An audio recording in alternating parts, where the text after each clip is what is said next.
Nilima Sadriwala and I have scored 69 marks in indirect tax. Sir ने कुछ इस तरीके से पढ़ाया और जैसे कि सर बोलते हैं कि चढ़ती शराब से नहीं माहौल से, तो YouTube वीडियो, रिवीजन लेक्चर्स, 10 का क्रेडिट क्यों मिला, आखिर कस्टम चार्ज क्यों हुआ, अमेंडमेंट नोट्स, इन सब से कुछ ऐसे माहौल बना और कुछ ऐसे चढ़ी कि बस आ गया एग्जामिशन. So definitely best faculty for indirect taxes and 100% recommended. Thank you Yashwant Mangal sir for such amazing classes and lectures. Hello sir, CA Anup भैया. माहौल सर, आपने तो माहौल बना दिया. IDT में 60 मार्क्स आए मेरे और AIR 48 है. Thank you so much sir. 10 का क्रेडिट क्यों मिला याद है मेरे को अभी भी. My name is Pranav Salecha. I recently cleared my CA final. I scored 412 marks with an exemption in IDT with 60 marks. I want to really thank you, Yashwant Mangal sir, for the great teaching, for his great teaching style and his valuable contributions in my success. Thank you so much, sir. Mahol. My name is Ritul Khandelwal and I am your regular class student. I got 62 marks in IDT. I really want to thank you, sir, for bringing the माहौल in my life. So thank you so much, sir. माहौल बन गया और 10 का credit भी मिला. This is Shweta Rajesh Salve. I am a student of CA Yashwant Mangal sir for IDT class. Exemption in IDT with 60 marks. So I am very grateful to Yashwant sir because he had given us that clarity in concept and his books are really wonderful which helped me a lot in exams. So thank you sir. CA Tamanna Patel this side from Ahmedabad. For indirect taxes, I have followed CA Yashwant Mangal sir and secured 62 marks in IDT. And as sir always says, माहौल के साथ पढ़ो, which helped me to achieve this milestone. Thank you very much, sir. Hi Yashwant sir, this is Mayur Sapkale from Jalgaon. I scored 74 marks in CA final IDT only because of you, sir. I'm Shashin Redia. I cleared my CA final in this attempt. I got exemption in IDT all because of Yashwant Mangal sir. इनके lectures देखो, इनकी summary book से पढ़ो और बस माहौल बना के आओ एग्जाम में.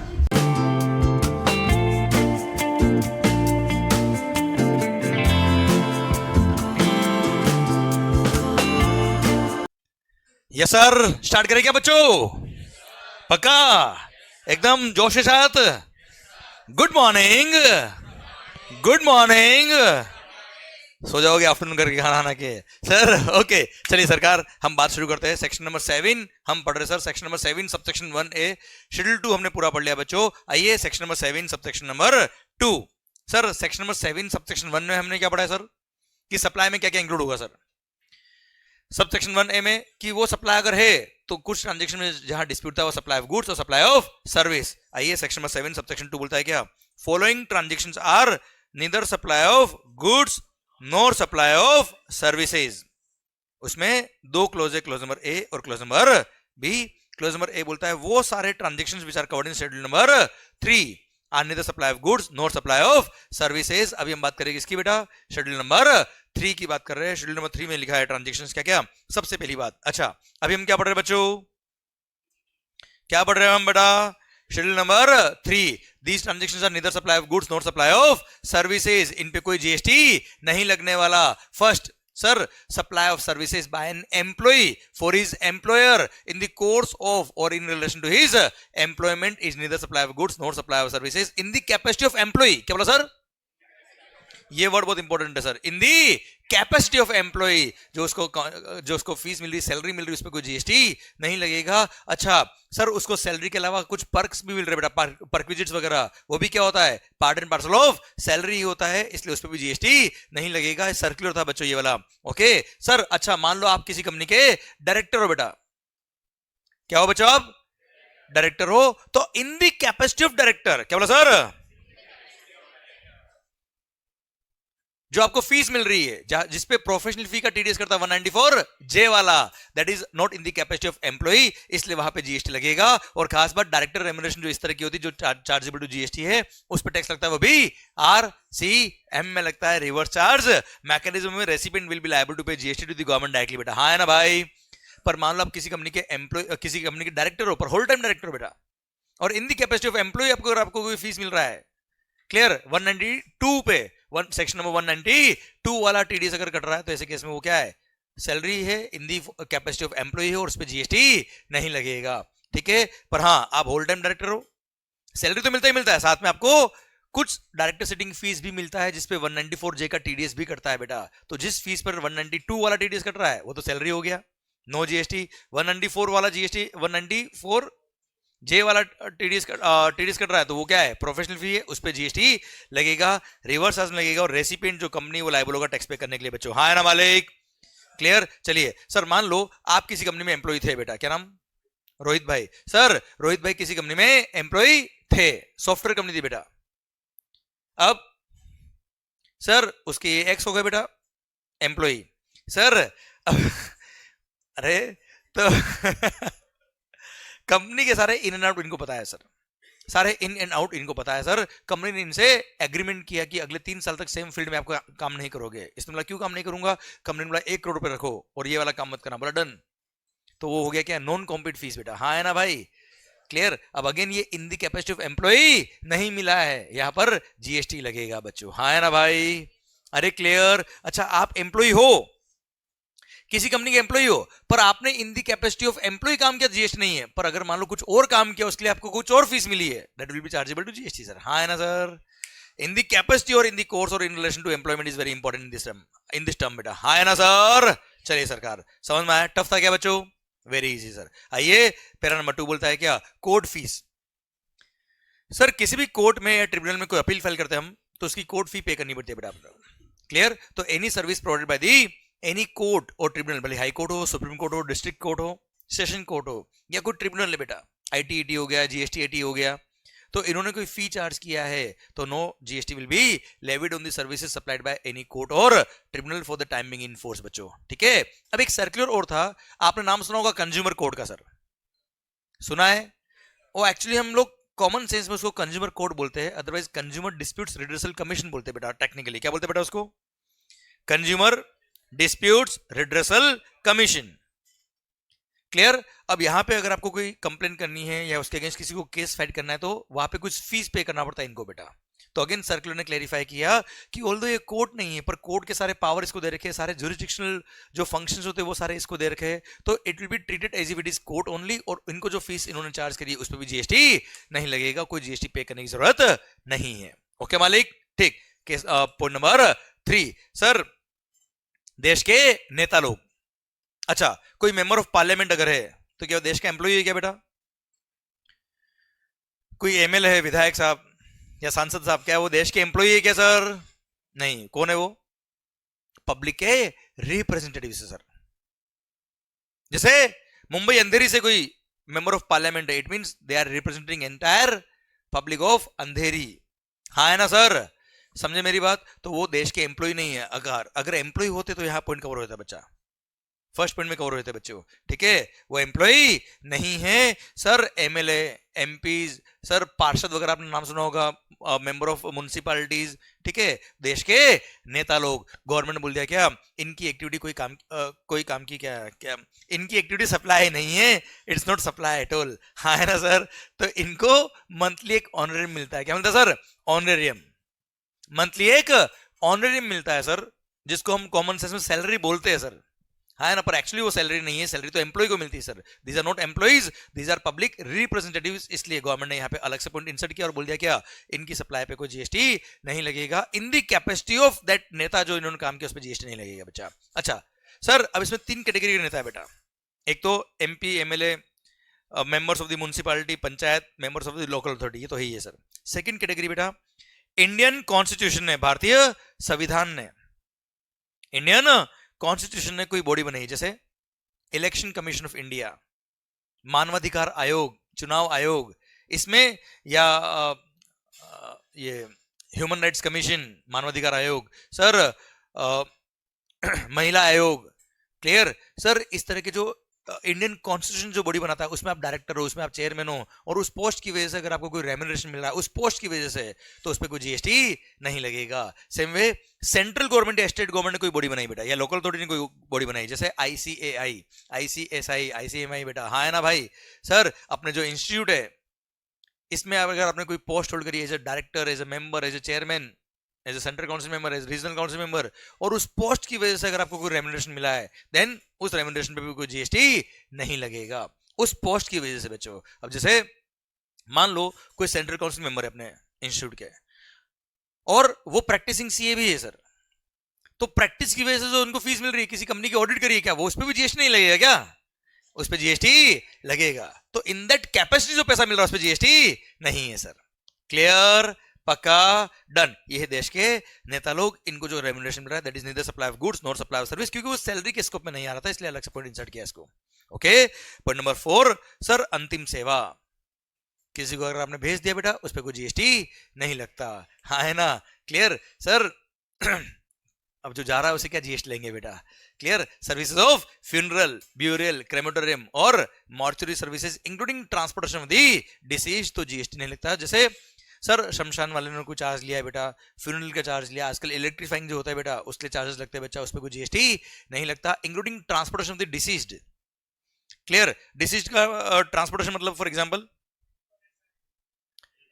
एम्बुलेंस में क्या पहले ले जाते हैं बाद में, मतलब आप समझना, पहले वाला एग्जेम्प्ट है और बाद वाला सप्लाई नहीं है। गुड सर, बिल्कुल सही बोला आपने सर। देना transportation of the deceased, disease के ट्रांसपोर्टेशन के लिए मान लो कोई भी व्हीकल यूज किया, जरूरी नहीं एम्बुलेंस हो सर वो।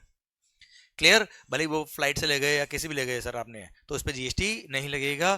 Clear. And sir at the same time ध्यान देना बेटा, एम्बुलेंस सर्विसेज, एम्बुलेंस में जो पेशेंट को ले जाते हैं वो लाते हैं बेटा, clear, that is also exempt under GST, हाँ है ना भाई? ध्यान देना बेटा, उसको मेगा एग्जेम्प्शन लिस्ट में पढ़ेंगे हम बेटा, ठीक है? ध्यान देना, ओला उबर पे जीएसटी लगता है, एम्बुलेंस पे जीएसटी नहीं लगता। यू कैन प्लान अकॉर्डिंगली बेटा सर। या तो क्लियर है सर आपको? ओके, तो sir transportation of the deceased पे कोई जीएसटी नहीं लगेगा, ठीक है? Then sale of land and sale of building, एक minute, sale of land and sale of building is neither supply of goods nor supply of services except 70 flats, except 70 flats. कौन से बेटा? वो याद है 70 फ्लैट्स बुक होते आलिया भट्ट वाले बेटा, हाँ है ना भाई? बिफोर सीसी वाले, यस, उस पे जीएसटी लगेगा सर, उसको छोड़ दो, बाकी सारे फ्लैट पे जीएसटी नहीं लगेगा। सेल ऑफ लैंड इसलिए लिखा है क्या, subject to para number 5 clause number B of schedule number 2 बेटा, ठीक है? इनको छोड़ दीजिए, बाकी सारे।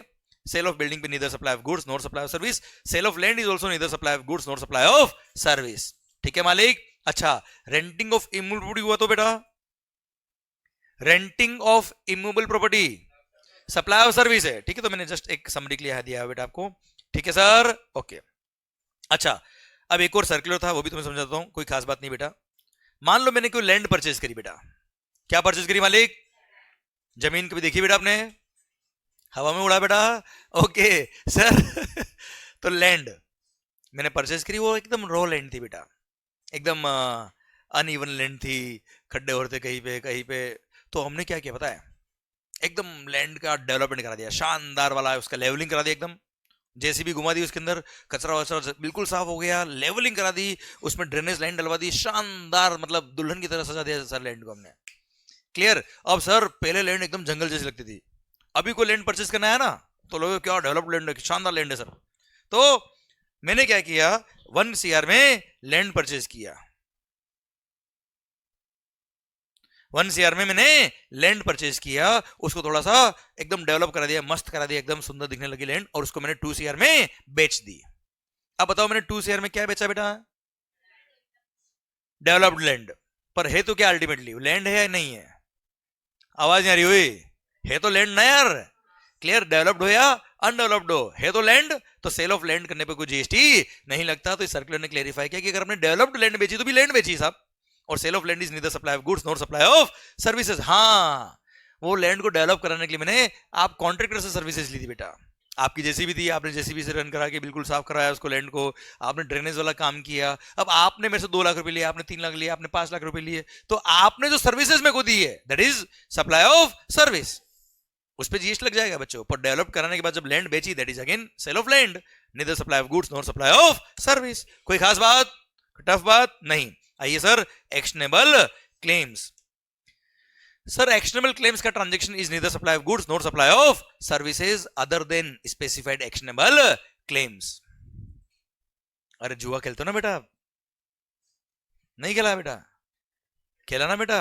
उस पे जीएसटी लगेगा बेटा, हाँ है ना? 20 8 देखो पता है बेटा लोगों को सर 28% जीएसटी, फिर भी जीएसटी फिर भी जुआ खेलना है लोगों को। तो sir other than specified actionable claims, sir सारे एक्शनेबल क्लेम को बाहर कर दिया। अब स्पेसिफाइड एक्शनेबल क्लेम में क्या क्या आता है बेटा? ड्रीम 11 पे टीम बनाया आपने कभी बेटा? बनाया है, उस पर जीएसटी लगा होगा, देखा आपने बेटा? यस, इसको बोलते प्रैक्टिकल अप्रोच बेटा। आप भी बेटा सर स्पेसिफाइड एक्शनेबल क्लेम्स में क्या क्या आता है बच्चों? मतलब सारे actionable claims are out of GST except specified actionable claims. अब स्पेसिफाइड एक्शनेबल क्लेम में क्या क्या आता है? Betting, gambling, lottery, online money gaming, online gaming, casinos, horse racing बेटा। ये ना कहां पर ये देखो बेटा, ये सब सटर ये बाहर आ रहे हैं दिस इज टैलेंट बाहर आ रहा है, अभी तो फर्स्ट डे बेटा sir Mahalakshmi race course. Okay, तो specified actionable claims means actionable claims involved in or by way of betting, casinos, gambling, horse racing, lottery or online money gaming. हाँ है ना, ये सब स्पेसिफाइड एक्शनेबल क्लेम है, इन पे GST लगता है। Further rate of tax is 28%। हाँ है ना भाई, जुआ खेला तो जीएसटी लगेगा। ओके, अब सर मेरा पॉइंट ये आता है कि इन स्पेसिफाइड एक्शनेबल क्लेम पे जीएसटी लगाया सर, अग्रीड, क्लियर। सर जंगली रमी पे आओ ना महाराज, लग गया जीएसटी बेटा, ठीक है। ड्रीम 11 पे टीम बनाया, लग गया जीएसटी बेटा अपने। ओके, अच्छा सट्टा लगाया, उसमें जीत गए बेटा, तो विनिंग अमाउंट जो होता है that is not supply at all, that is not supply at all. आपने जो 1 लाख रुपए लगाया है उस पर जीएसटी लगेगा 28% बेटा। हाँ है ना भाई, ठीक है। अब उसमें जीत गए 10 लाख रुपए, 10 लाख पे कोई जीएसटी वाली बात आती नहीं, क्योंकि वो कोई कंसिडरेशन नहीं, कोई फीस नहीं मिली बेटा आपको। ओके, अच्छा एक बात और, लॉटरी खेला, लॉटरी टिकट अपने जैसे ये स्टेशन के बाहर भी है ना, क्या नाम है उसका यार, राजश्री लॉटरी बेटा, क्लियर आईसीआई का भरोसा नहीं, लॉटरी में जरूर सर 10 रुपए का लॉटरी टिकट खरीदा, उस पर जीएसटी लगता है। अब लॉटरी खुल गई, उस पर कोई जीएसटी नहीं है सर, लॉटरी का जो लॉटरी बेचने वाला पर्सन है वो जीएसटी पे करेगा बच्चों, क्लियर, ठीक। अब यार ये स्पेसिफाइड एक्शनेबल क्लेम पे जीएसटी लगेगा, agreed, but other than specified actionable claim, sorry specified actionable claim के अलावा दूसरे एक्शनेबल क्लेम क्या होते हैं जिन पे जीएसटी नहीं लगता? एक ट्रांजैक्शन का एग्जांपल मिले तो मजा आ जाए सर अपने को।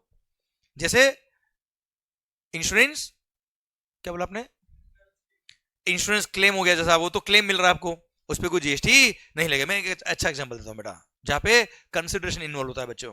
जैसे आपने लॉ के अंदर आई थिंक पढ़ा नहीं पढ़ा, ध्यान नहीं, सरफेसी एक्ट नाम का एक एक्ट होता है बेटा, securitisation and reconstruction of financial assets and enforcement of security interest act 2002। ये पूरा एक्ट नहीं बोला है, नाम बोला है सर सरफेसी एक्ट के थ्रू एसेट रिकंस्ट्रक्शन कंपनीज बनती है बेटा। वो क्या करते हैं, जैसे आईसीआईसीआई बैंक के पास में 100 करोड़ के एनपीए का पोर्टफोलियो है साहब, उनकी बुक्स में उन्होंने बुक्स उस अकाउंट को राइट ऑफ कर दिया सबको बेटा। अब ये लोग क्या करते हैं, through SARFAESI act asset reconstruction companies को इनवाइट करते फॉर ऑक्शन। ये 100 करोड़ का एनपीए का पोर्टफोलियो ऑक्शन में लोग, जो एसेट रिकंस्ट्रक्शन कंपनीज है वो ऑक्शन में परचेज करती है सर। अब सर मान लो एसेट इंडिया लिमिटेड, एक बोरीवली कंपनी है सर, यहाँ पे पहले इधर बीकेसी में थी, अभी बोरीवली में सर, अब बॉम्बे की है सर, एसरेक इंडिया लिमिटेड, ये UTI mutual fund, ICICI bank और 3-4 फाइनेंशियल इंस्टीट्यूशन ने मिलकर इसको फ्लोट किया था कंपनी को सर, 2007-8 की बात है ये। अब साहब इस कंपनी ने क्या किया, एसरेक इंडिया लिमिटेड और इस तरह की बहुत सारी कंपनीज बनी हुई है, इन्होंने क्या किया, उस ऑक्शन में पार्टिसिपेट किया और 100 करोड़ के एनपी को इस एसरेक इंडिया लिमिटेड ने मान लो 7 करोड़ में परचेज किया। कितने में परचेज किया बच्चा? 7 CR में, क्लियर। कितने का पोर्टफोलियो है? अब 100 करोड़ में 7 करोड़ में 100 करोड़ का पोर्टफोलियो खरीद लिया। अब 100 करोड़ में से कुछ भी रियलाइज नहीं हो तो भी एसरेक का, सारा रियलाइज हो जाए तो भी एसरेक का। ये बिजनेस है सर उनका, ठीक है। सारा राइट, अधिकार जो था रिकवरी करने का, सिक्योरिटीज पे इंटरेस्ट का, वो सारा ट्रांसफर हो गया किस पर? एसरेक इंडिया लिमिटेड पे। नाउ एसरेक इंडिया लिमिटेड ने क्या परचेज किया बच्चा? क्या परचेज किया? Loan account. हाँ है ना, आपने सुना होगा debtors, bills receivables, loan accounts are actionable claims. तो आईसीआईसीआई बैंक ने क्या बेचा है? एक्शनेबल क्लेम्स बेचे हैं। कितने में? तो actionable claims are neither supply of goods nor supply of service, उस पे कोई जीएसटी नहीं लगेगा। ये 7 करोड़ पे कोई जीएसटी नहीं लगेगा मालिक। यहां तक क्लियर? बस बेटिंग, गैम्बलिंग, लॉटरी, कैसीनोज वगैरह पे क्या लग जाएगा बच्चे? जीएसटी। क्लियर? ये जो मैंने एग्जांपल आपको दिया है मैंने यहाँ पे इलस्ट्रेशन फॉर्म में दे भी रखा है बेटा आपको। ओके बच्चों, ठीक है। पॉइंट नंबर 7, 8A और 8B है हमारे पेंडिंग। पेंडिंग मतलब P मतलब पेंडिंग, अभी नहीं याद आ रहा है मेरे को, बाद में जब याद आएंगे तब बताऊंगा अभी मैं। ओके बच्चों, ये इसलिए पेंडिंग है क्योंकि ये कस्टम बॉन्डेड वेयरहाउसिंग से रिलेटेड है, हाई सी सेल का ट्रांजेक्शन है, और एक आप पढ़ेंगे चैप्टर नंबर 7 तब बात समझ में आएगी, अभी नहीं आएगी, अभी लिंकिंग नहीं हो पाएगा, मैं बता दूंगा आपको, और मैं याद भी करके नहीं आया आज तो 7, 8A और 8B तो मैंने याद करके नहीं आया भाई, पर पॉइंट नंबर 9 और 10 मैंने याद कर लिए है, तो आपके सामने बता देता हूं बच्चों। यहां पर पॉइंट नंबर 9 और 10 नए ऐड हुए स्केड्यूल नंबर 3 में। इंश्योरेंस इंडस्ट्री के अंदर एक बड़ा ही डिस्प्यूट पैदा हो गया था, एंड बहुत सारी इंश्योरेंस कंपनीज को डिपार्टमेंट ने नोटिसेस इश्यू कर दिए थे, और वो नोटिसेस जो इश्यू किए थे उसकी वजह से कोई एक्स्ट्रा गवर्नमेंट को फायदा नहीं हो रहा था रेवेन्यू का। तो सर अननेसेसरी इंश्योरेंस कंपनीज को बहुत बड़ा हेडेक हो गया था।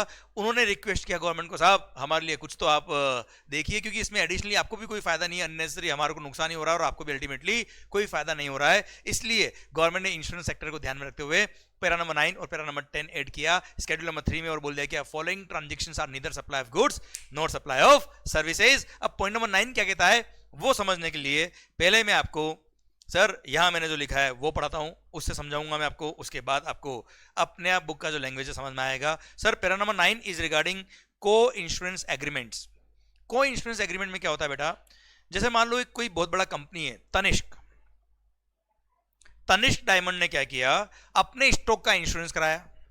अब स्टॉक जो था उनका वो था सपोज 100 करोड़ रुपए का, 100 करोड़ का स्टॉक है, उसका इन्होंने इंश्योरेंस कराया। अब सर उसका प्रीमियम है मान लो कितना 1 CR।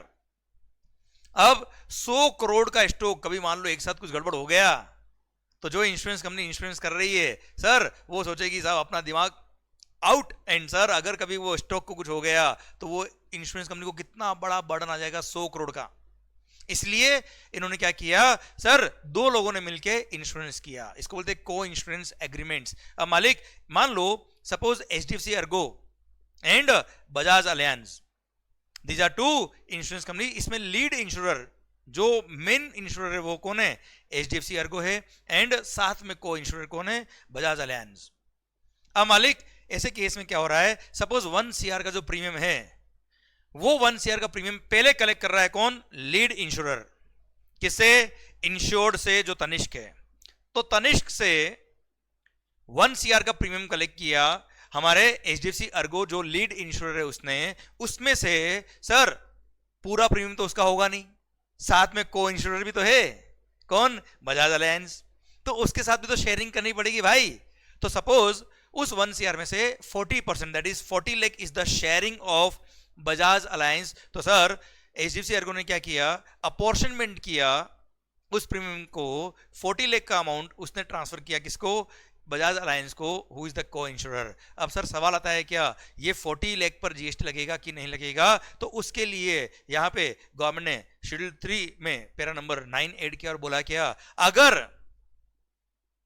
अगर ये लीड इंश्योरर इस एंटायर ₹1 करोड़ के प्रीमियम पर अगर GST पे कर रहा है, क्लियर, तो सर अपॉर्शनमेंट जो किया है 40 लाख का इसने टू दी को इंश्योरर ऑफ ₹40 लाख, इस पे GST पे करने की जरूरत नहीं क्योंकि हमें एनीवेज पूरे 1 CR पे GST मिल गया है। सर होता क्या, सर अगर मान लो 40 लाख पे GST लगा भी देते तो सर होता क्या, बजाज अलायंस को बिल लिखता कितने का, 40 लाख का, उस पर GST लगा था, जिसका इनपुट टैक्स क्रेडिट इस लीड इंश्योरर को मिल जाता, और अल्टीमेटली होता क्या सर 60 लाख का GST, 60 लाख पर जो GST होता है वो पे करता है HDFC अर्गो, एंड 40 लाख पे GST पे करता है बजाज अलायंस। हो क्या रहा है, गवर्नमेंट ने पूरा 1 CR अगर हमारे लीड इंश्योरर HDFC अर्गो ने ही गवर्नमेंट को पे कर दिया तो there is no need of charging GST again on ₹40 lakh. इसलिए शेड्यूल 3 में इंसर्ट कर दिया इस ट्रांजेक्शन को और बोल दिया क्या, sir having regard to the industry norms, normally industry के अंदर इस 40 लाख पे कोई GST पे नहीं कर रहा था क्योंकि इनका अंडरस्टैंडिंग ये था कि साहब इस 1 CR पे हम ऑलरेडी टैक्स पे कर रहे हैं ना यार, पूरा 1 CR का जो प्रीमियम है जो क्लाइंट से लिया जा रहा है, that entire amount of gross premium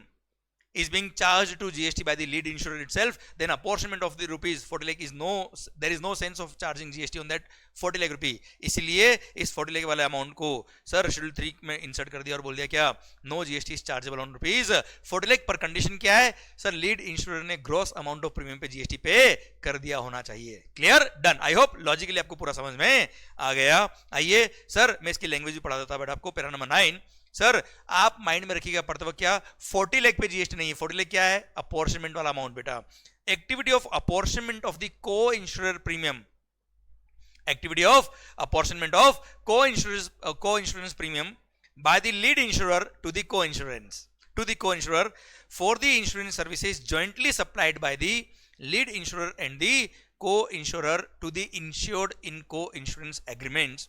पर कंडीशन क्या है, subject to the condition that the lead insurer pays GST on the entire amount of premium paid by the insured. 1 CR पूरे पे GST लग गया तो अलग से 40 लाख का जो अपॉर्शनमेंट कर रहे हैं उस पे GST पे करने की जरूरत नहीं है. क्लियर, ध्यान रखिएगा. ये जो पैरा नंबर 9 है ये इंसर्ट क्या है, finance act 2024, finance act number 2 2024 with effect from 1 November 2024. Clear. अब सर एक्चुअली ये डिस्प्यूट जो था वो जब से जीएसटी आया तब से था सर. जीएसटी डिपार्टमेंट के ऑफिसर्स ने नोटिस इश्यू किए, बोला 1 जुलाई 2017 से लेकर सर अब तक, जब तक ये प्रोविजन नहीं आया है तब तक सबको नोटिस टिका रखे थे और बोला साहब जीएसटी पे करो, जबकि इस एक्स्ट्रा जीएसटी का there was no relevance.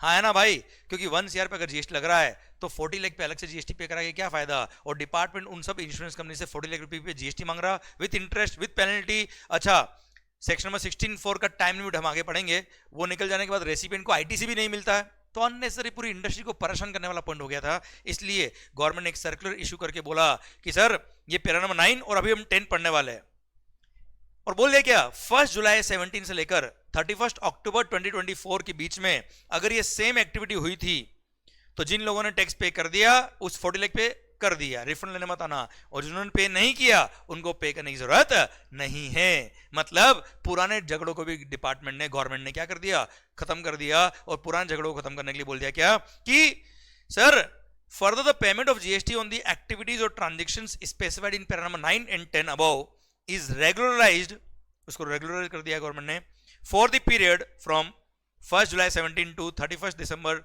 2024, 31 of October 2024 on as is where is basis. अब एज इज वेरीज बेसिस मतलब जैसा है उसको रहने दो साहब, छेड़ने का नहीं, जो हो गया सो हो गया. जिन्होंने टैक्स पे नहीं किया अब मत पे करना, जो और जिन्होंने पे कर दिया रिफंड लेने मत आना. मैं बात कर रहा हूं 40 लाख रुपए की बेटा. क्लियर, ताकि झगड़ा ही खत्म, पुराने सारे नोटिसेस खत्म. क्लियर. अच्छा, वैसे मैंने आपको ये वाला जो पॉइंट बताया है सर्कुलर, ये केवल नॉलेज के लिए बताया है. पास्ट पीरियड में क्या हुआ था उसके रिगार्डिंग क्वेश्चंस एग्जाम में नहीं आते, पर नॉलेज आपको होना चाहिए ताकि आपको पता पड़े प्रैक्टिकली कि हो क्या रहा है. इसलिए सर मैंने आपको बताया. प्लस सर ये पॉइंट वापस बोलता था बेटा मैं, अल्टीमेटली सर 1 करोड़ पे जीएसटी लग रहा है तो 1 करोड़ इंक्लूड्स 40 लाख ऑल्सो ना यार. इसलिए उस 40 लाख के जो अपॉर्शनमेंट वाला अमाउंट है उस पर जीएसटी पे करने की जरूरत नहीं है. भारत माता की जय. आइए पॉइंट नंबर 10 पढ़ते बेटा. पॉइंट नंबर 10 भी इसी तरह का एक अरेंजमेंट है सर, ये है री इंश्योरेंस अरेंजमेंट. आइए बच्चों, पैरा नंबर 10 री इंश्योरेंस अरेंजमेंट. अगेन मान लीजिए तनिष्क इज द इंश्योर्ड, इसने अपने स्टॉक जो 100 करोड़ का स्टॉक था उसका इंश्योरेंस कराया. सर किससे कराया साहब, एचडीएफसी अर्गो ने कांटेक्ट किया तनिष्क से हम इंश्योरेंस कर देंगे, पर एचडीएफसी अर्गो के पास इतनी ताकत नहीं थी कि वो अपने इसके तनिष्क के 100 करोड़ के स्टॉक का इंश्योरेंस कर दे. इसने कांटेक्ट किया बजाज अलायंस से. बजाज अलायंस इज द री इंश्योरर जिसने एक्चुअली इंश्योरेंस किया किसका, स्टॉक ऑफ द तनिष्क. तो मालिक समझने की कोशिश करना ट्रांजेक्शन को, क्योंकि GST is a tax on transaction. Once transaction is clear you will get through the amendment. मालिक समझना बात को ध्यान से, प्रोविजन क्या कहता है. अब एचडीएफसी अर्गो ने पहले ट्रांजेक्शन सीखी है आप. एचडीएफसी अर्गो ने कांटेक्ट किया किससे, तनिष्क से. तनिष्क इज द इंश्योर्ड और उसने अपने 100 करोड़ के स्टॉक का इंश्योरेंस कराया और उसके लिए प्रीमियम था कितना 1 CR. Again same example 1 CR is the premium. अब एक्चुअली देखा जाए तो सर एचडीएफसी अर्गो जो है वो इंश्योरर है, पर अल्टीमेटली उसने इंश्योरेंस का काम आउटसोर्स कर दिया है, को इंश्योरेंस नहीं है. जॉइंट एग्रीमेंट नहीं है ये, जॉइंट इंश्योरेंस नहीं है ये सर। इसने क्या किया, एक तरह से री इंश्योरेंस करा दिया, किससे, बजाज अलायंस से। बजाज अलायंस क्या कर रहा है, पूरे 100 करोड़ के स्टॉक का इंश्योरेंस कर रहा है। तो पूरा 1 CR का प्रीमियम भी किसका है, बजाज अलायंस का है। अब इस पूरे 1 CR पे बजाज अलायंस ने जीएसटी भी पे कर दिया है बेटा। अब HDFC अर्गो बोलेगा भाई मैं क्या समाज सेवा करने पैदा हुआ क्या। HDFC अर्गो बिजनेस लेके आया, उसने वो बिजनेस ट्रांसफर कर दिया किसको, बजाज अलायंस को। 1 CR का पूरा प्रीमियम दे दिया किसको, बजाज अलायंस को। बजाज अलायंस ने 1 करोड़ का जो इंश्योरेंस किया थ्रू री इंश्योरेंस अरेंजमेंट, उस 1 करोड़ पे पूरे पे जीएसटी पे कर दिया। अब सवाल आता है क्या HDFC अर्गो क्या समाज सेवा करना पैदा हुआ है क्या साहब, इसको भी तो अपना कुछ रेवेन्यू अर्न करना होगा, तो ये अपना कमीशन चार्ज करता है जिसको बोलते हैं सीडिंग कमीशन या री इंश्योरेंस कमीशन। सपोज होता 15 लाख रुपए का, कितने का बेटा, 15 लाख रुपए का। ओके अब सर 15 लाख रुपए का कमीशन चार्ज कर रहा है कौन, HDFC अर्गो, किससे, बजाज अलायंस से। अब 15 लाख पे जीएसटी अगर HDFC अर्गो लगाएगा तो उसका पूरा का पूरा ITC मिल जाएगा किसको, बजाज अलायंस को, क्योंकि बजाज अलायंस ने इनपुट सर्विस लिया है HDFC अर्गो से to provide the output service of insurance. हाँ है ना मालिक। पर प्रैक्टिकली इंडस्ट्री में क्या हो रहा था अब तक, और अभी भी आगे यही हो रहा है सर, कि Bajaj alliance is paying the GST on entire rupees 1 CR, but when HDFC Ergo make the payment to the Bajaj Alliance, they are deducting amount of rupees 15 lakhs from the amount of premium, और ultimately 85 lakh रुपए ही transfer किया जा रहा है किसको, Bajaj Allianz को, और 15 लाख रुपए उसने अपना कमीशन का अमाउंट काट दिया। अब क्वेश्चन आता है क्या सर, ये 15 लाख पर प्रैक्टिकली इंडस्ट्री में क्या हो रहा था कि sir Bajaj alliance sorry HDFC Ergo was not paying any GST on rupees 15 lakhs, क्योंकि वो क्या सोचता था 1 करोड़ का प्रीमियम किसने चार्ज किया है, बजाज अलायंस ने, वो जीएसटी पे कर रहा है, तो मेरे को 15 लाख की सर्विस मैंने तो दी नहीं सर, वो जीएसटी पे नहीं कर रहा था। तो सर अब गवर्नमेंट ने इन सब जितने भी इंश्योरेंस वाले थे जो इस तरह का सीडिंग कमीशन या री इंश्योरेंस कमीशन अर्न कर रहे थे, उन सबको नोटिस भेज दिए कि भाई साहब आपके कमीशन पे जीएसटी कहाँ। तो उन सब ने बोला सर हमने तो जीएसटी लिया नहीं। अब तो डिपार्टमेंट बोलता है उस सब पे जीएसटी पे करो, विद इंटरेस्ट पे करो, विद पेनल्टी पे करो। अच्छा इन्होंने अगर ओरिजिनली इस पे जीएसटी पे कर भी दिया होता तो पूरा credit, input tax credit Bajaj Allianz को मिल जाता, जबकि उन्होंने जब बिल रेज ही नहीं किया, 15 लाख पे जीएसटी चार्ज ही नहीं किया, तो आईटीसी की बात ही नहीं आती सर। अब सर 5 साल बाद, 4 साल बाद, 3 साल बाद जब डिपार्टमेंट को नोटिस इश्यू करता है, अब HDFC अर्गो फंस गया, क्योंकि क्लाइंट को बिल अगर रेज करेगा 15 लाख पे जीएसटी लगा के देगा तो जीएसटी का क्रेडिट बजाज अलायंस को अब नहीं मिलेगा, क्योंकि time limit under section number 16(4) निकल चुका।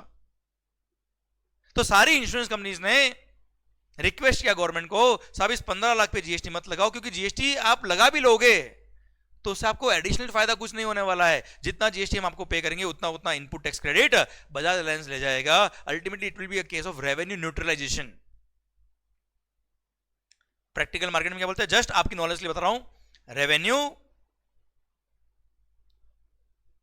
न्यूट्रलाइजेशन मतलब गवर्नमेंट का रेवेन्यू अल्टीमेटली क्या हो जाएगा, न्यूट्रलाइज होगा साहब। कोई फायदा एडिशनल गवर्नमेंट को नहीं होने वाला है। आपको तो अल्टीमेटली 1 करोड़ पे जीएसटी मिल रहा है, वो वैसे भी हम दे रहे हैं।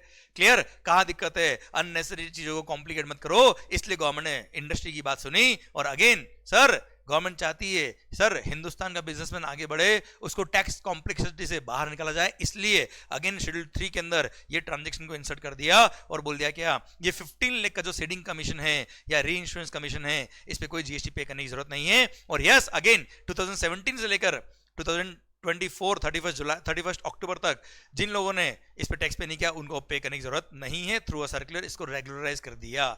हाँ है ना भाई। So ultimately schedule number 3 para number 10 आपको समझ में आ गया, जिसमें री इंश्योरेंस अरेंजमेंट होता है, जहां पे सीडिंग कमीशन या री इंश्योरेंस कमीशन जो लेता है HDFC अर्गो जो मेन इंश्योरर है, सर उस पर कोई जीएसटी पे करने की जरूरत नहीं है। I hope you got the point. आइए बेटा मैं आपको लैंग्वेज पढ़ाता था बेटा इसकी। Services by insurer to the reinsurer. HDFC Ergo ने सर्विस दी किसको, बजाज अलायंस को, for which ceding commission or reinsurance commission is deducted from the reinsurance premium paid by the insurer to the reinsurer बेटा। Clear. Ultimately क्या किया, client से 1 CR लिया किसने, HDFC ERGO ने, उसमें से 15 लाख रुपए अपना कमीशन काटा और 85 लाख रुपए ट्रांसफर किया किसको, बजाज अलायंस को। पर बजाज अलायंस ने 1 करोड़ पूरे पे जीएसटी पे किया है।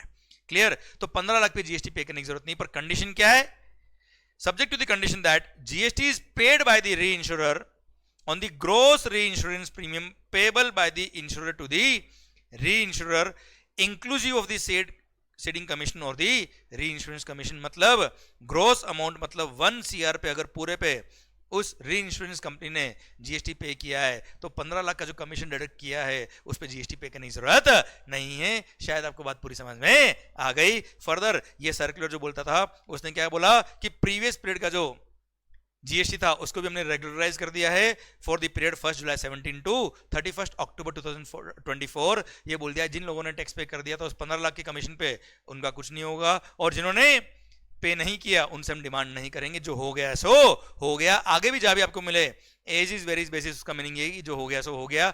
इंडस्ट्री को फायदा देने के लिए बोल दिया झगड़ा खत्म करो, आगे की तरफ मूव करो, और आगे सब हम कोई टैक्स नहीं लेंगे क्योंकि वैसे भी शेड्यूल 3 में कवर कर दिया इसको बेटा। Clear? Done. I hope you got the entire point. ये रेवेन्यू न्यूट्रलाइजेशन वाला पॉइंट एंड को इंश्योरेंस एग्रीमेंट वाला पॉइंट आई थिंक आपको समझ में आया पूरा। ये इंश्योरेंस सेक्टर को थोड़ा सा रिलीफ दिया है गवर्नमेंट ने सर, री इंश्योरेंस अरेंजमेंट में भी और को इंश्योरेंस एग्रीमेंट में भी। आई hope you got the entire point. और अब जाके शेड्यूल 3 पूरा खत्म होता है। अब क्लियर? डन। आइए section number 7 sub section number 2 close number ए शेड्यूल 3 खत्म होता है। अब शायद समझ में आया बच्चा आपको ये, ठीक है। Section number 7 sub section 2 neither supply of goods nor supply of services। Close में भी बोलता है क्या, गवर्नमेंट के पास पावर है। किसके पास पावर है बेटा? तो गवर्नमेंट नोटिफाई करेगा कुछ एक्टिविटी को जो गवर्नमेंट खुद परफॉर्म करता है as a public authority. As a public authority government खुद परफॉर्म करता है और उसके लिए कोई फीस गवर्नमेंट ने चार्ज किया है, और वो ट्रांजेक्शन अगर गवर्नमेंट नोटिफाई करते तो it is neither supply of goods not supply of services. यहां पे 2 ट्रांजेक्शन नोटिफाई किए सर। कितना मालिक? पहले कौन सा पढ़ेंगे? सेकेंड। वो क्या आपके ज्यादा जल्दी समझ में आएगा बेटा, जैसे एल्कोहल लिकर बेटा सर। अच्छा ये दारू नीचे दुकान में मिलती है किसी भी दुकान में, जनरल स्टोर पे बेटा? नहीं, कहां मिलती है सर? वाइन शॉप पे मिलती है बेटा। Good, clear. और क्या किसी भी रेस्टोरेंट में एल्कोहल सर्व हो सकता है क्या बच्चे? कहां होता है? जिसके पास लिकर सर्व करने का लाइसेंस होता है। हाँ है ना सर? लिकर सर्व करने का लाइसेंस कौन देता है बेटा? नहीं, यहां तक नहीं ध्यान दिया हमने सर। स्टेट गवर्नमेंट के पास कंट्रोल होता है सर लिकर सर्व करने का लाइसेंस। या एल्कोहल लिकर की दुकान जो होती है ना बेटा, उसका अलॉटमेंट होता है लॉटरी के बेस पे बेटा। बहुत सारी एप्लीकेशन आती है, उसका अलॉटमेंट होता है सर, स्टेट गवर्नमेंट अलॉट करती है सर। ये उसके लिए एप्लीकेशन फी पे करना पड़ता है, लाइसेंस फी पे करना पड़ता है सर आपको, ठीक है। तो सर यहां बोल दिया क्या, वो जो लाइसेंस फी आप पे कर रहे हो, क्या पे करो सर? किसको पे कर रहे हो? स्टेट गवर्नमेंट को। किसके लिए बेटा? एल्कोहल लिकर सर्व करने के लिए बेटा, ठीक है। तो एल्कोहल ओनली एल्कोहल लिकर, किसी और लाइसेंस के लिए नहीं बोला है। ओनली एल्कोहल लिकर सर्व करने का जो लाइसेंस होता है उसकी लाइसेंस फी पे जीएसटी नहीं लगेगा, ऐसा बोल दिया है नोटिफिकेशन देके बेटा। आइए पढ़ number 1 article number 243W and article number 243G। W में लिखा है पंचायत के काम। किसके काम बेटा? नहीं, म्युनिसिपैलिटी काम। डब्ल्यू में लिखा है म्युनिसिपैलिटी काम और 243G में लिखा है क्या? पंचायत। करता ना बेटा पंचायती बेटा ब्रेक में। क्लियर? तो सर आर्टिकल नंबर 243W या article number 243G of the Indian constitution में जो म्युनिसिपैलिटी इन पंचायती काम लिखे, वो काम अगर central government, state government, union territory या लोकल अथॉरिटी ने परफॉर्म किया एज अ पब्लिक अथॉरिटी, तो ऐसे केस में it is neither supply of goods not supply of service. ये नोटिफिकेशन दिया। एक एग्जांपल देके समझाऊंगा तो आपको समझ में आएगा बच्चों। अभी मैंने क्या पॉइंट बोला है, जैसे मुंबई को साफ सफाई करना है, मुंबई की साफ सफाई करनी sir, public health, sanitation conservancy, solid waste management, slum improvement, upgradation, ये सारे काम लिखे हैं आर्टिकल नंबर 243W में और जी में बेटा।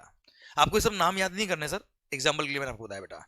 जैसे public health, sanitation conservancy, solid waste management, साफ सफाई का काम। जैसे Swachh Bharat mission, clean India mission, है ना बेटा, मोदी जी का सेंट्रल गवर्नमेंट। तो सर इसके थ्रू, अच्छा मुझे एक चीज बताओ पहले कि मुंबई को साफ रखने का काम किसका है बेटा? वैसे बीएमसी, म्युनिसिपैलिटी का सर। और जिसका जो काम अलॉट किया हुआ है उसके अकॉर्डिंग उनको फंड्स भी अलॉकेट होते हैं सर।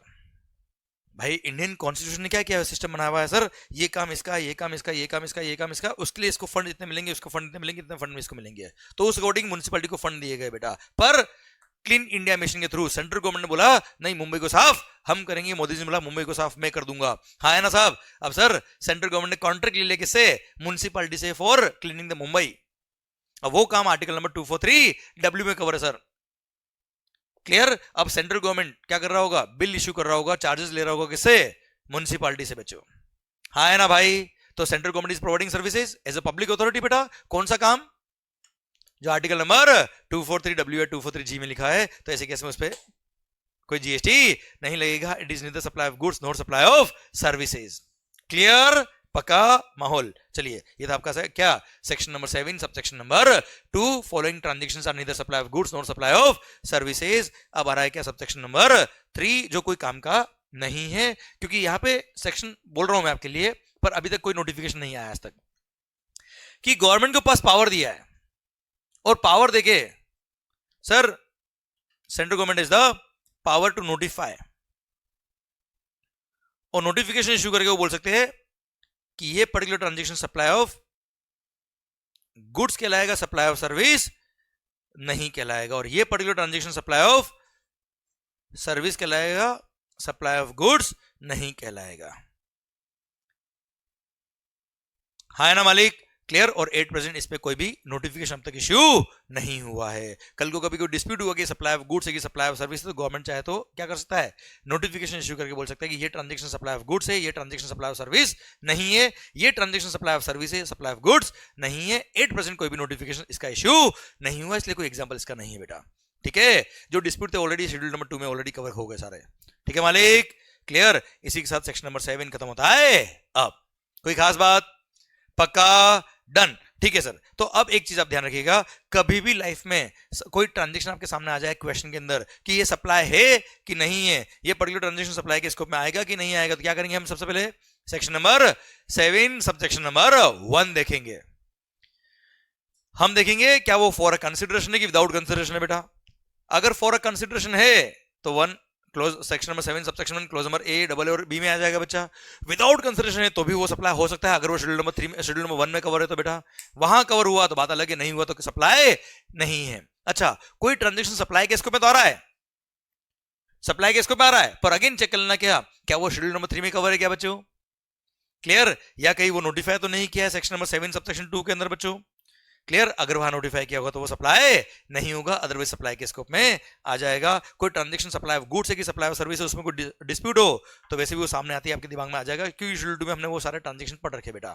ठीक है मालिक। इस तरह से आपको एनालाइज करना है कि सप्लाई है कि नहीं है। पक्का, 100% डन। पक्का बच्चों, डन। इसी के साथ ये सेक्शन नंबर 7 पूरा खत्म होता है। अब अभी 1-2 सर्कुलर और है इसके, वो भी तुम्हें बता देता बच्चों में।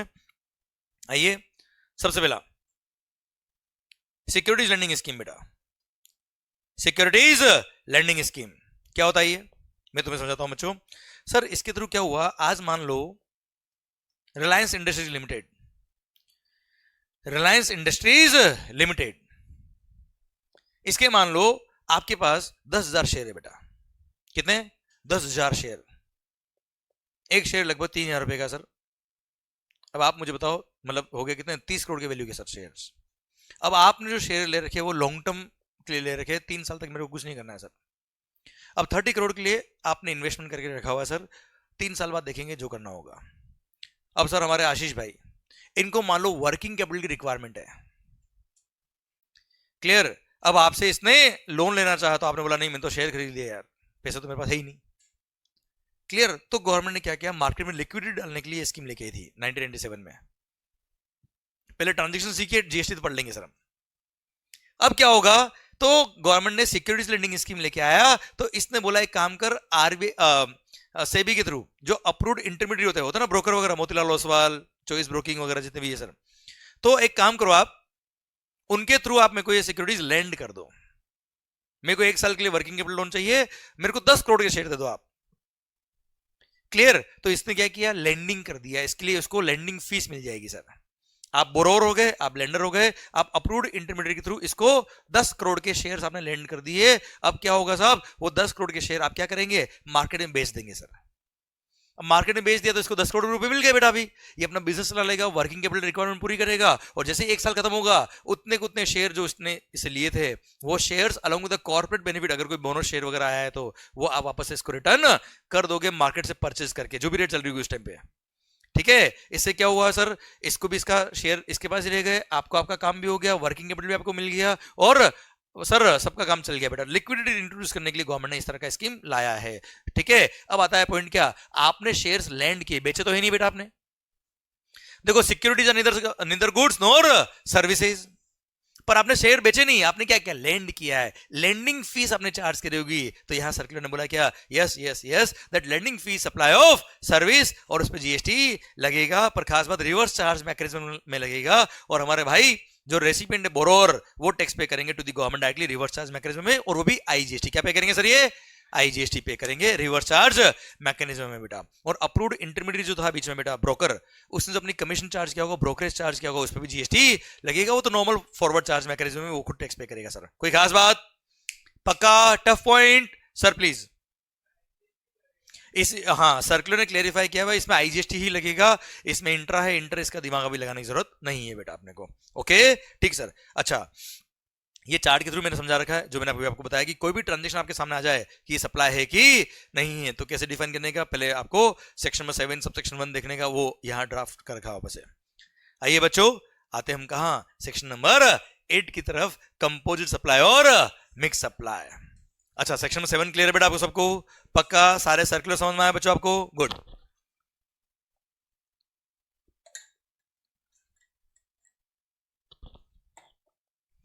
कंपोजिट सप्लाई और मिक्स सप्लाई।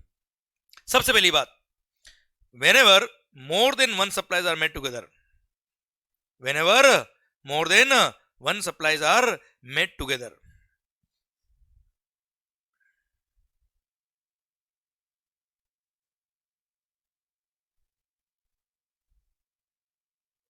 उसको बोलते हैं कॉमन सेंस में क्या, बंडल्ड सप्लाई। क्या बोलते हैं मालिक, बंडल्ड सप्लाई।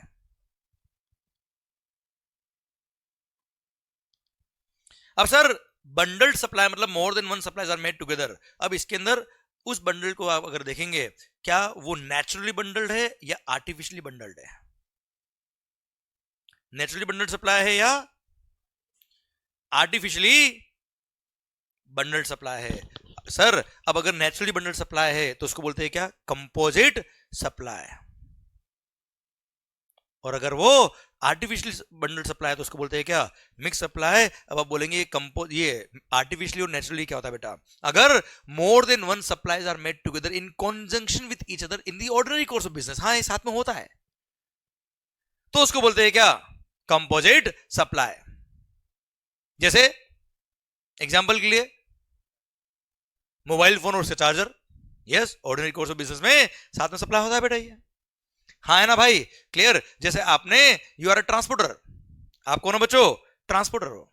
अब आपने गुड्स का ट्रांसपोर्टेशन किया है, साथ में लोडिंग अनलोडिंग भी किया है, ठीक है सर, होता है नॉर्मल कोर्स ऑफ बिजनेस में, ठीक है। आप मोबाइल बेचते हो, आप लैपटॉप बेचते हो, आपने क्या किया, गुड्स को घर पे डिलीवर कराया कस्टमर के, तो ऑर्डिनरी कोर्स ऑफ बिजनेस में घर पे डिलीवर होता है सर, ये क्लियर। तो इसमें क्या हो गया, मोबाइल बेचा भी आपने और डिलीवरी चार्ज भी लिया बेटा आपने, it's a composite supply, clear. तो जो भी supplies ordinary course of business में साथ में सप्लाई होती है उसको बोलते हैं क्या, कंपोजिट सप्लाई। जैसे आपने किसी होटल में अकोमोडेशन लिया है, सर आप मान लो, सर क्या नाम, अमय, जैसे आप 5 दिन के लिए गोवा घूमने गए बेटा, क्लियर, क्यों गए बेटा, मतलब गोवा घूमने गए बेटा, इसमें क्या है, आपने होटल में स्टे किया, होटल में रूम बुक कराया सर आपने 5 दिन के लिए सर, साथ में ब्रेकफास्ट और डिनर भी इंक्लूड था बेटा, क्या हो गया, अच्छा आपने कुछ और सोच लिया तो होटल अकोमोडेशन सर्विसेज में सर होटल स्टे तो था ही था, साथ में रेस्टोरेंट सर्विसेज भी थी बेटा। अब आप मुझे बताओ, ऑर्डिनरी कोर्स ऑफ बिजनेस में साथ में सप्लाई होता है ना सर, ये, अरे हाँ है ना भाई, क्लियर। तो ब्रेकफास्ट और डिनर साथ में ऑर्डिनरी कोर्स ऑफ बिजनेस में साथ में होता है, तो it's a composite supply, clear. ये कुछ एग्जांपल मैंने आपको दिए डिफाइन करने के लिए कंपोजिट क्या होता है और मिक्स क्या होता है। पहले कंपोजिट की बात पूरी कर रहा हूं मैं आपसे। और अगर कोई सप्लाई कंपोजिट सप्लाई है तो आप मुझे बताओ गोवा क्यों गए बेटा, मतलब वो होटल में होटल वालों ने सर्विसेज दी, वो कौन सी दी है sir, hotel accommodation along with the breakfast and dinner, तो रेस्टोरेंट और होटल दोनों है सर, तो उसमें प्रिंसिपल एलिमेंट क्या है? Stay is the principal element. तो प्रिंसिपल एलिमेंट जो होगा उसी को हम मानेंगे कि ये सप्लाई किया है और अकॉर्डिंगली क्लासिफिकेशन होगा। मतलब मान लो होटल वालों ने 50,000 रुपये चार्ज किया आपसे 10,000 रुपये पर डे के हिसाब से, तो ऐसे केस में पूरा 50,000 क्या है? Supply of hotel accommodation services, और पूरे 50,000 पे होटल अकोमोडेशन की जो रेट ऑफ टैक्स होगा, भले हायर हो लोअर हो, we don't care, accordingly tax लगेगा। ठीक है, पर यही अगर क्या होता बेटा, मिक्स सप्लाई होता है, where more than one supplies are not made together in conjunction of each other, but उसने जबरदस्ती साथ में सप्लाई किया, कॉम्बो बना के बेचा है, clear, for a single price, for a single price. तो ऐसे केस में वो मिक्स सप्लाई होगा, और मिक्स सप्लाई अगर है तो ऐसे केस में द गुड्स और services which gives it highest liability, which gives it highest liability, उसमें क्लासिफाई करेंगे, बात खत्म। हाँ है ना मालिक? क्लियर, द गुड्स और सर्विसेज और both which gives it highest liability हम उसमें क्लासिफाई करेंगे और अकॉर्डिंगली टैक्स लगेगा सर इसमें। ठीक है, क्लियर। एग्जांपल देता हूं मैं आपको। सर मान लो टूथपेस्ट साथ में टूथब्रश फ्री, क्या कुछ फ्री है क्या बेटा? पहली बात तो कुछ फ्री नहीं है। क्यों? आप उस दुकान वाले को बोल सकते हो क्या, अंकल अंकल वो टूथपेस्ट तो नहीं चाहिए, वो ब्रश मेरा खराब हो गया, वो फ्री वाला ब्रश दे दो ना मेरे को, देंगे क्या आपको? ना हो पाएगा। तो वहां क्या हो रहा है सर, दो गुड सिंगल प्राइस से सप्लाई कर रही है, जो ऑर्डिनरी कोर्स ऑफ बिजनेस साथ में सप्लाई नहीं होते यार। हाँ है ना, पर इन्होंने कॉम्बो बना के बेचा फॉर अ सिंगल प्राइस। अब सिंगल प्राइस अगर है और वहां पर ऑर्डिनरी कोर्स ऑफ बिजनेस में साथ में सप्लाई नहीं होता, तो इसको बोलते हैं क्या? आवाज नहीं आ रही, क्या बोलते हैं मालिक? Mix supply. और मिक्स सप्लाई अगर है तो हाईएस्ट लायबिलिटी। मान लो टूथपेस्ट पे रेट कितना 18% और टूथब्रश पे रेट कितना 12%, तो क्या होगा सर? 18% लग जाएगा पूरे बच्चों। हाँ है ना सर? चलिए सर एक और एग्जांपल। मान लो आप किसी स्वीट शॉप पे गए बेटा, मिठाई की दुकान कभी देखी बेटा आपने? मिठाई की दुकान, बेकरी वगैरह, केक शॉप, क्लियर। चलिए सर मान लो यहाँ से थोड़ा नीचे निकलेंगे बेटा, बाहर जाएंगे बिल्डिंग के बाहर, और वहां से लेफ्ट लेके थोड़ा राइट लेके वापस लेफ्ट लेंगे, तो वहां पे एक वहां पे एक स्वीट शॉप मिलेगी थी सर, बड़ी सी एकदम, देखा आपने? नाम क्या है? मंगल स्वीट शॉप बेटा। Yes, good good. तो मंगल स्वीट शॉप पे क्या मिलता है बेटा? स्वीट्स मिलती बेटा, वेरी गुड, क्लियर। सर मिठाई मिलती बेटा, बेटा मिठाई ही नहीं मिलती, नमकीन भी मिलता है, बिस्किट्स भी मिलते हैं, चॉकलेट्स भी मिलती है, ड्राई फ्रूट भी मिलते हैं बेटा। हाँ है ना? क्लियर। अब हमने क्या किया है सर, एक कॉम्बो पैक बनाया हुआ सर, होता ना गिफ्टिंग के लिए दीपावली के टाइम पे या कोई फेस्टिवल उस टाइम पे होता ना सर, हमने एक गिफ्ट पैक बनाया है बेटा। उसमें कुछ ड्राई फ्रूट्स है, कुछ चॉकलेट्स है, कुछ नमकीन है, कुछ मिठाई है, और इस तरह का हमने एक पैक बना रखा है 2,000 रुपए का बेटा। ठीक है, अब आप मुझे बताओ क्या ऑर्डिनरी कोर्स ऑफ बिजनेस में साथ में सप्लाई होता है ये? नहीं, तो it is a mix supply. Mix supply अगर है तो अब मान लो इसमें मैक्सिमम कंपोनेंट जो है वो ऐसी गुड्स है इस पे 5% रेट है पर केवल 2 चॉकलेट है उसके अंदर, और चॉकलेट रेट मान लो कितना है 28%, बताओ क्या होगा? बात खत्म, 28% ही लगेगा, भले 2 चॉकलेट ही हो सर उसके अंदर, क्वांटम से मतलब नहीं है, हाईएस्ट रेट जो होगा उसमें लगेगा, बात खत्म। क्लियर, समझे मेरी बात? तो आप हमेशा ये प्लानिंग कर सकते हो कि कौन से कॉम्बो बनाने, कौन से कॉम्बो नहीं बनाने हैं, अगर आपको टैक्स प्लानिंग करनी है तो। ठीक है, वरना मिक्स सप्लाई हुआ तो हाईएस्ट रेट ही लगने वाला है उस केस में। ओके मालिक, क्लियर, डन। तो ये था क्या, कुछ एग्जांपल किसके, कंपोजिट और मिक्स सप्लाई के। आई होप समझ में आया बच्चा आपको। ठीक है, चलो एक क्वेश्चन पूछ लीजिए आपसे, अगर समझ में आ गया तो बेटा, आ गया समझ में पक्के से? दिल थाम के जवाब देना सर, जल्दबाजी में नहीं बेटा। मान लो आप किसी इलेक्ट्रॉनिक शॉप पे गए बेटा, गोरेगांव में थी बेटा गड़ा इलेक्ट्रॉनिक्स बेटा। सर गड़ा इलेक्ट्रॉनिक्स बेटा बचपन से देखते देखते बड़े हो गए बेटा हम, ठीक है, पर जेठालाल वैसा वैसा ही बेटा। सर मान लो वहां से आपने एक टीवी परचेज किया, परचेज कर रहे हो मतलब आप शोरूम पे गए, एक टीवी, एक वॉशिंग मशीन, एक फ्रीज, एक एसी और एक माइक्रोवेव ओवन बेटा। आपने प्राइस पूछा गड़ा से, क्या नाम है उसका, जेठालाल से। सर किसी का प्राइस 50,000 था, किसी का 70,000 था, किसी का 12,000 था, किसी का 18,000 था, जो भी था सर, सब मिला के था कितना बेटा, जो भी अलग अलग प्राइस था रेस्पेक्ट उसने बताया बेटा। अब उसने बिल बनाया है, ध्यान से सुनना क्योंकि सावधानी दुर्घटना घटी। उसने बिल बनाया, उस बिल में टीवी का प्राइस अलग लिख रखा है, वॉशिंग मशीन का प्राइस अलग लिख रखा है, जो भी परचेज किया उसका सबका रेस्पेक्टिव प्राइस लिखा हुआ है अलग अलग, सबका प्राइस अलग अलग के टोटल लिखा हुआ है साहब 1,82,000 सर। मान लो इंडिविजुअल प्राइस सबका अलग अलग लिखा हुआ है, टोटल कितना हो गया बेटा 182। अब सब मिला के 182 था, आपने बोला जेठालाल फुल एंड फाइनल, बात खत्म। आपने चेक बनाया, पकड़ाया, निकले बाहर। बताइए किस रेट से टैक्स लगेगा? हाँ अच्छा एक बात और, आंसर गलत होगा तो अच्छी बात है यार, कुछ ना कुछ सीख के जाएंगे। आंसर दो, बस इन्वॉल्व हो, बात करो, कोई फर्क नहीं पड़ता गलत है सही है सर। हाँ जी, इंडिविजुअल क्यों नहीं, पर उसने कस्टमर ने तो पूरा मिला के 175 दिया है ना सर। कस्टमर में तो कह रहा हूं पेमेंट दिया ही नहीं, भाग गया बेटा। बेड उससे क्या मतलब है यार? जो सप्लाई कर रहा है क्या उसने सिंगल प्राइस चार्ज किया है क्या? आवाज नहीं आ रही, क्या सिंगल प्राइस चार्ज किया है क्या उसने? नहीं, बात खत्म। सिंगल प्राइस चार्ज करेगा सबका मिला के कॉम्बो बना के सर। तो ऐसे केस में वो क्या होता है बच्चों? मिक्स सप्लाई होता है। ऐसे केस में ना तो वो कंपोजिट है ना वो मिक्स है, individual respective value respective rate, बात खत्म। क्लियर? ना वो कंपोजिट है ना वो मिक्स्ड है। ठीक है sir, respective value respective tax. Clear? कोई डाउट इसके अंदर? हाँ, यही जेठालाल ने क्या किया होता उस सिंगल बिल के अंदर, मतलब इनवॉइस एक ही, उससे मतलब नहीं बेटा, उसमें सबकी प्राइस अलग अलग लिखी ना बेटा, बात खत्म हो गई बेटा। हाँ, सिंगल प्राइस लिखा होता है सबका मिला के कॉम्बो 1,75,000। अब बताओ क्या होता बेटा? वो हाईएस्ट रेट लगता है उसके इसमें मिक्स सप्लाई होता है बेटा, ये वाला। हाँ है ना सर? शायद फंडा पूरा आपको क्लियर हो गया। ये इस तरह के क्वेश्चन एग्जाम में बनते हैं बच्चों, जहां गलती होने के चांस होते हैं। शायद अब नहीं होगी गलती बेटा आपसे। ओके बेटा, ठीक सर। आप ध्यान रखिए बच्चों, अपने को we are into final level यार, we are going to be consultant after some time. तो इंस्टीट्यूट भी क्या करता है, वो आपका दिमाग, प्रेजेंस ऑफ माइंड चेक करता है सर। ठीक है, तो आपको ये ध्यान रखना है कि लॉ के अंदर क्या लिखा है, एप्लीकेशन बेस्ड आपका क्वेश्चन होना चाहिए हमेशा, एप्लीकेशन बेस्ड आपकी पढ़ाई भी होनी चाहिए बच्चों। ओके, अरे क्लियर है sir?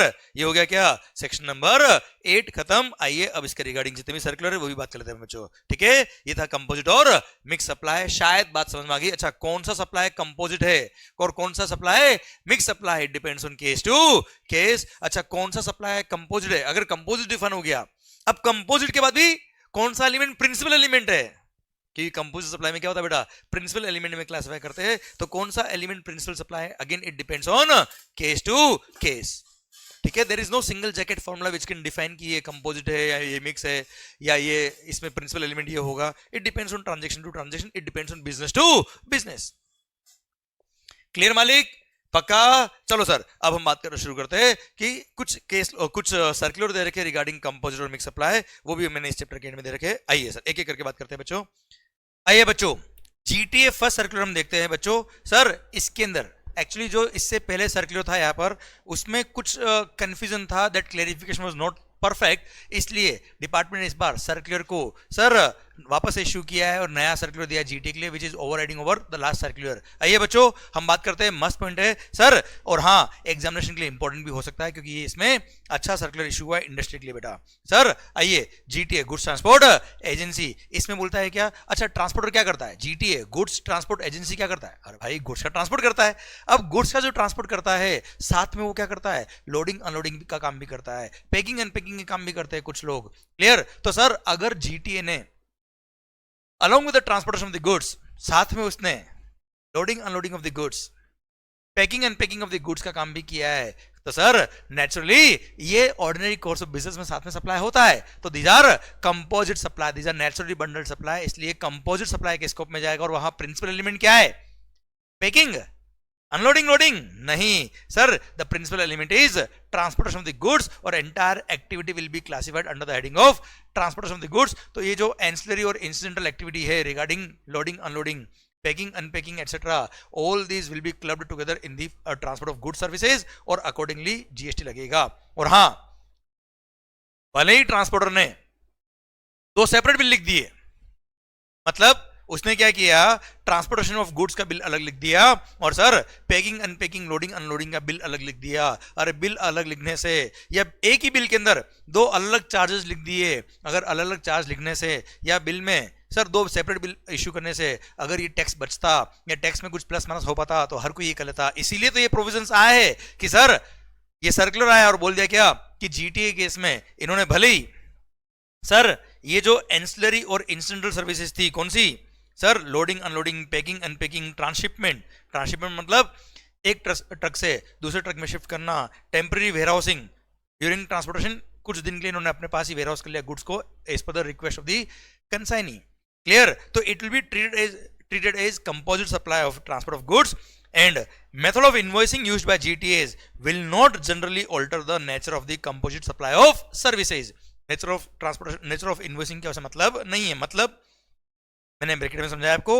Charges for such ancillary और incidental services are charged separately whether in the same invoice or separate invoice. It will not alter the nature of the composite supply of services and will be treated as composite supply of transport of goods service और transport of goods में ही classify करेंगे इसको। Clear? Done. हाँ, वो बात अलग होती कि मैंने ट्रांसपोर्ट का कॉन्ट्रैक्ट दिया एबीसी ट्रांसपोर्टर्स को और लोडिंग अनलोडिंग पैकिंग का कॉन्ट्रैक्ट दिया पीक्यूआर प्राइवेट लिमिटेड को। दो अलग अलग लोग हैं, दो अलग अलग सर्विस सप्लायर है, दो अलग अलग कॉन्ट्रैक्ट है। बात ही खत्म हो गई बच्चों। वहां तो ये कंपोजिट का बात ही नहीं आएगा क्योंकि वो अलग कॉन्ट्रैक्ट हो गया, ये अलग कॉन्ट्रैक्ट हो गया। पर अगर ट्रांसपोर्टेशन में गुड्स के साथ में ही आप same person loading unloading packing unpacking का काम कर रहा है तो भले ही दो अलग बिल लिख दे, हमें मतलब नहीं, वो कंपोजिट सप्लाई होगा और प्रिंसिपल एलिमेंट क्या है? ट्रांसपोर्ट ऑफ गुड्स में क्लासिफाई करेंगे। हाँ, अलग पर्सन अगर होता तो बात अलग होती। देखिए ध्यान से, however if such services are not provided in the course of transport of goods and are invoiced separately, मतलब ट्रांसपोर्टेशन ऑफ द गुड्स का काम कोई और कर रहा है और लोडिंग अनलोडिंग पैकिंग अनपैकिंग का काम कोई और कर रहा है, तो ऐसे केस में then these services will not be a composite supply of transport of goods, और ऐसे केस में उसको सेपरेट ही मानेंगे। क्लियर? डन। तो सरकार कुल मिला के ancillary or incidental services such as packing, unpacking, loading, unloading, etc. will be clubbed together with the transportation of the goods. अगर आपने ट्रांसपोर्ट ऑफ गुड्स के साथ में सर्विसेज दिए तो अब इनवॉइस का मेथड कुछ भी उससे कंसर्न नहीं है। Principal element transport of goods है, उसमें ही क्लासिफाई करेंगे। भारत माता की जय। और ट्रांसपोर्ट ऑफ गुड्स के प्रोविजन ही अप्लाई होंगे पूरे कॉन्ट्रैक्ट वैल्यू पर, including this charges also. Okay, done. अच्छा, टायर्स, रीट्रेडिंग ऑफ टायर्स। अच्छा, आपने कभी टायर देखे बेटा? नहीं देखे तो बेटा ये देख लो बेटा, ऐसे होता टायर। ओके सर, थोड़ी देर पहले आपने लैंड नहीं देखी थी बेटा, अभी आपने टायर नहीं देखा है, कोई बात नहीं। आप अभी नेक्स्ट ब्रेक होगा ना चाय वाला बेटा, तो अब नीचे जाना बेटा रोड पे। क्लियर? थोड़ा रोड से आगे जाना, हाईवे आता है ना बेटा, वहां रोड में लेटना ऐसा बेटा, बीच में बेटा। थोड़ी देर तो आपको टायर देखेंगे, अलग अलग साइज के देखेंगे बेटा, ठीक है? फिर बस आपको पूरी दुनिया एक साथ दिख जाएगी बेटा। सर अब वो जो टायर्स होते हैं बेटा, सर ये टायर पुराने जब हो जाते हैं बेटा तो क्या होता है? फिर ब्रेक लगते नहीं बेटा, है ना? सर क्या करना होता है इसको? क्या करते? चेंज करते ना। तो तुम क्या सोच रहे हो? तो टायर चेंज करके फिर क्या करते हम? नए टायर लगा लेते सर। फिर ब्रेक लगते हैं सर अपने अच्छे से। ओके, वो पुराने टायर मान लो मैंने परचेज किए थे बेटा आपसे, अब मैं पुराने टायर लेके क्या करूंगा सर? वो गांव में जाके बेटा ऐसा चला के दौड़ाएंगे ना, है ना? वो गए जमाने बेटा, मोबाइल से बाहर नहीं आते बेटा अभी हम, है ना? तो पुराने टायर का क्या करते हम? सर आपकी फैक्ट्री सर आशीष भाई की, ये रीट्रेडिंग ऑफ टायर करता है। रीट्रेडिंग मतलब उसको नया करता है, रिफर्बिश करता है सर ये, हाँ है ना? मैंने आपसे एक 200 रुपए में टायर परचेस कर लिए, पुराने टायर। It's a business. अब मैंने आपको दिया वो पुराना टायर, मैंने आपको दिया, आप क्या करेंगे? उस पर रबर कोटिंग करेंगे, पूरा रबर भी लगता है, वायरिंग भी लगती है उसके अंदर, फिर आपको थ्रेडिंग भी देनी पड़ती है ताकि ग्रिप लगे बेटा उसकी, वरना ब्रेक कैसे लगेगा? ग्रिपिंग होती है तभी तो ब्रेक लगता है बेटा उसका, ठीक है? ये सारा काम आप करेंगे और आपने मेरे से पर टायर 2000 रुपए चार्ज किया। पर टायर इन्होंने कितना चार्ज किया बेटा मेरे से? अब इस 2000 में इनका रबर जो लगा उस पर, जो मटेरियल लगा इसके अंदर, वायरिंग वगैरह जो भी लगते हैं बेटा, वो सब भी आपका, और सर जो बनाने का चार्जेस है वो भी आपका बेटा। बताइए, ऑर्डिनरी कोर्स ऑफ बिजनेस में साथ में सप्लाई होता है कि नहीं होता? बचाइए, ऐसा तो नहीं होगा ना रबर में लाके दूंगा तो तू रबर लगा दे। रबर भी आपका होगा, मटेरियल सारे आपके होंगे और लेबर भी आपकी होगी बेटा। It's a composite supply. 2000 rupees जो आपने चार्ज किए, ये क्या है? Composite supply. अब इसमें प्रिंसिपल एलिमेंट क्या है? Sale of rubber, retreading of tyres, supply of service is more essential. तो प्रिंसिपल एलिमेंट क्या हो गया? सप्लाई ऑफ सर्विस, और अकॉर्डिंगली टैक्स लगेगा सप्लाई ऑफ सर्विस के अकॉर्डिंग बेटा, हाँ है ना मालिक? ठीक। अब इसने 2000 रुपए मेरे से चार्ज किया, 200 रुपए का टायर मैंने आपसे परचेज किया, मेरे लिए कॉस्टिंग कितनी हुई? 2200। फिर कुछ मिसलिनियस कॉस्ट मान लो मेरी 2500 सब मिला के मेरा कॉस्टिंग आया। अब मैंने टायर को बेच दिया कितने में? 4000 में। सर कितने में बचो? 4000 में मैंने क्या बेचा है? तो वो क्या होगा? Sale of goods, that is supply of goods, sale of retreaded tyres is sale of goods, supply of goods. कोई खास बात? ठीक सर, आइए bus body building. Bus body building मतलब आपने कभी ट्रक देखी होगी बेटा, हाईवेज पे देखा होगा ट्रक की बॉडी नहीं बेटा, बाकी ट्रक पूरी है, बस ड्राइवर बैठा है अंदर, होता ना, ड्राइवर का केबिन बना हुआ है सर, बाकी पूरी बॉडी कुछ नहीं होता, केवल चेसिस टायर वगैरह इंजन वगैरह लगे होते हैं सर उसके अंदर। हाँ है ना मालिक?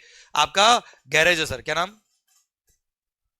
आनंद के पीछे ऋषभ भाई का गैरेज है बेटा। ये क्या करते हैं? बस बॉडी बिल्डिंग का काम करते हैं बेटा। ये वो ट्रक में इनके यहाँ भेज देता हूँ, ये उसका पूरा बॉडी बनाते हैं अकॉर्डिंगली, जैसा रिक्वायरमेंट होता है उस अकॉर्डिंग, एंड उसका चार्ज में से ही ले लेते हैं बेटा। हाँ है ना भाई? तो एक नोटिफिकेशन आया था टैरिफ के अंदर, उसके थ्रू क्लेरिफाई किया कि इसमें मटेरियल भी इसका है देखो सर, और लेबर भी इसका है, पर प्रिंसिपल एलिमेंट क्या मानेंगे? सप्लाई ऑफ सर्विस है, इसलिए सप्लाई ऑफ सर्विस के प्रोविजन इस पे अट्रैक्ट होंगे और अकॉर्डिंगली टैक्स लगेगा बच्चों। कोई खास बात? चलिए, printing contract, again very good point, exam में भी आया हुआ है सर, आरटीपी में आया हुआ है सर। प्रिंटिंग कॉन्ट्रैक्ट, जैसे बुक आपके पास है बच्चों, ये बुक में प्रिंट कराता हूं सर, प्रिंटिंग प्रेस वाले क्या करते हैं सर? बुक प्रिंट करते हैं ना यार, पेपर भी उनका होता है, इंक भी उनका होता है, मशीन भी उनकी है सर, लेबर भी उनकी है, प्रिंटिंग करने की सर्विस भी उनकी है सर, मतलब मटेरियल भी उनका, लेबर भी उनका बेटा। अच्छा, मटेरियल प्लस लेबर इम्यूलेबिलिटी वाला होता है ना बेटा, उसको बोलते हैं वर्क्स कॉन्ट्रैक्ट बेटा। अब यह वर्क्स कॉन्ट्रैक्ट मत बोल देना आप, क्लियर सर? अब यहाँ पे मटेरियल भी उनका है, लेबर भी उनका है, पर सर इसमें आप मुझे बताओ, क्या पेपर की वैल्यू इज मोर इंपॉर्टेंट या printing quality is more important?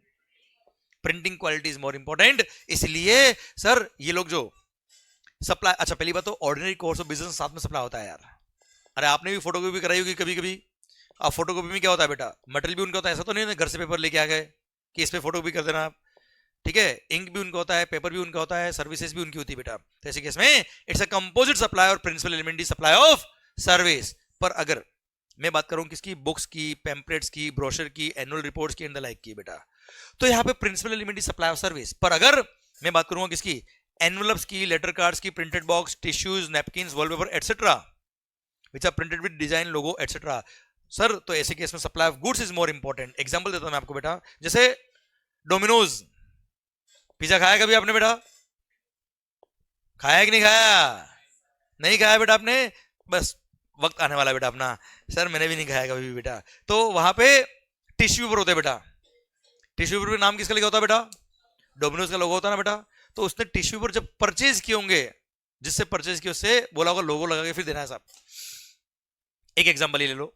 Second, Amazon से आपने कुछ ना कुछ शॉपिंग तो करी होगी बेटा, कोई डाउट? मेरे को भी नहीं बेटा। सर तो अमेज़न के बॉक्स के ऊपर क्या लिखा होता है? अमेज़न लिखा होता है ना बेटा यार। तो बॉक्सेस तो उसने खुद ने बनाए नहीं होंगे सर। मान लो बॉक्स बनाने का फैक्ट्री आपका है, आपको अमेज़न ने बोला क्या ये लोगो लगा के फिर दीजिएगा हमको आप, होता ना सर ऐसा कभी? ठीक है, एक और एग्जांपल, एनवलप लिफाफे बेटा, कभी देखे? अपने ऑफिस में भी देखे होंगे आपने, घर परिवार में भी देखे होंगे बेटा आपने, क्लियर? शादी वगैरह में बेटा क्लियर एनवलप देते ना मामा जी या अपने रिलेटिव्स वगैरह, जो फटाफट मम्मी ले लेती बेटा बाद में, अरे क्लियर सर। तो उस एनवलप में नाम लिखा होता है अपने फैमिली का बेटा, है ना, with best regards Mangal family. तो सर जैसे एनवलप में क्या होता है, जैसे दुकानों पे भी मिलते हैं एनवलप, मैं एनवलप की दुकान पे गया, उसने मेरे को मैंने बताया एनवलप चाहिए, 1000 एनवलप चाहिए साहब मेरे को, ठीक है? उसने अलग अलग क्वालिटी बता दी, मैंने सेलेक्ट किया कोई एक क्वालिटी, एक एनवलप था हमारा 2 रुपए का, कोई था 3 रुपए का, कोई था 2 रुपए का, कोई 1 रुपए का, कोई 5 रुपए का। मैंने 3 रुपए वाला सेलेक्ट किया, मतलब ये चाहिए 1000 क्वांटिटी, पर मेरे को इस पे हमारा वो नाम लोगो वगैरह प्रिंट करके फिर चाहिए साहब, उसमें 3 रुपए 20 पैसा पर एनवलप पड़ेगा। मैंने कहा डन, ठीक है सर, 1000 एनवलप छपाया मैंने उससे। अब उसने 3 रुपए 20 पैसे में क्या किया, मेरे को एनवलप दिया अलॉन्ग विद द प्रिंटिंग। तो यहाँ पे प्रिंसिपल एलिमेंट क्या है? Sale of envelope. तो वही समझा रहा हूं, printed envelopes, letter cards, printed boxes, tissues, napkins, wallpaper etcetera which are printed with design, logo etcetera. तो यहाँ पे supply of goods is principal element, उसमें क्लासिफाई करेंगे। पर यही अगर बुक्स, पैम्पलेट, ब्रोशर और रिपोर्ट्स की बात करूं मैं आपसे, तो यहाँ पे supply of service is more principal element, उसमें क्लासिफाई करेंगे सर। क्लियर? पक्का? Good sir. आइए, कार की सर्विसिंग बेटा, कार या बाइक की सर्विसिंग होती है ना बेटा, क्या होता है इसमें? सर्विस सेंटर वाले जब बिल लिखते हैं बेटा, ये सब सर्कुलर चल रहे हैं बच्चों, स्पेसिफिक इंडस्ट्री का है, तब देखना स्पेयर पार्ट्स का वो बिल जब इश्यू करता ना, कभी भी कार की सर्विसिंग का बिल आप देखना बेटा, कार या बाइक का, तो उसमें लिखते हैं सर ग्रीस ऑयल इतना चेंज हुआ, इंजन ऑयल इतना चेंज हुआ, उसका इतना चार्ज होगा, ये आपका ब्रेक पैड चेंज किया उसका चार्ज इतना होगा। फिर लास्ट में लेबर का अलग से लिखते हैं वो लोग कि लेबर चार्ज इतने होंगे सर, हाँ है ना।